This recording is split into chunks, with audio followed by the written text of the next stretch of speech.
لو انت في كلية الطب اوعى تعمل الحاجات دي. رقم واحد، المذاكرة بالورقة والقلم. الحقيقة طريقة المذاكرة بالورقة والقلم أنا بشوفها أسوأ طرق المذاكرة على الإطلاق. أي نعم ممكن يبقى لها بعض المميزات زي مثلا إنها بتثبت المعلومة أو الحفظ أكتر، ولكن الحقيقة عيوبها أكتر من مميزاتها بكتير، لأن الطريقة دي في المذاكرة مملة ومرهقة جدا وبتاخد وقت كتير جدا، وده مش هينفع مع المناهج الضخمة في كلية الطب. رقم اتنين، ما تحاولش تذاكر المحاضرة أو تحفظها بنسبة 100% من أول مرة، لأن المحاضرات في كلية الطب بتبقى ضخمة جدا، فكون إنك تحفظها بنسبة 100% من أول مرة ده شيء صعب جدا، وحتى لو عملته في محاضرة أو اتنين مش هتقدر تواظب عليه لنهاية الموديول. فالافضل هو التكرار المتباعد، يعني تذاكر المحاضره النهارده بنسبه 60، بكره بنسبه 70، اخر الاسبوع بنسبه 80، بعد اسبوعين بنسبه 100 وهكذا. رقم 3، عدم الحل.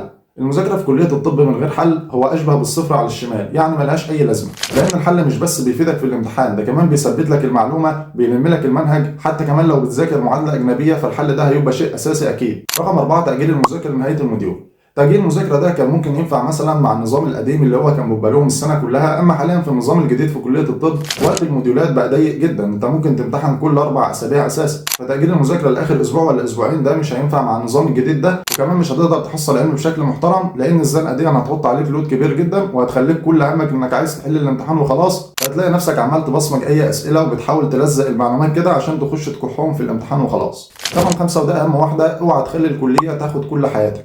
كلية الطب كلية صعبة جدا وكفيلة جدا انها تطلعك متدمر نفسيا بسبب ضغط المذاكرة والامتحانات الكتير، غير كمان لو انت من الناس اللي عايزة تطلع من الاوائل هتبقى تحت لود كبير جدا وهتلاقي نفسك دايما تحت ضغط. فاهم نصيحة ليك في الموضوع ده، اوعى تخلي الكلية دي تاخد كل حياتك، لان انت لسه في مقتبل عمر الشباب، فلما تضغط نفسك بالشكل ده في الفترة دي امال بعد كده هتعمل ايه؟ فحاول بقدر الامكان تعمل حاجه جنب الكليه، سواء رياضه انت بتحبها او هوايه معينه نفسك تعملها وهكذا. وهي بس كده، دمتم موفقين ان شاء الله.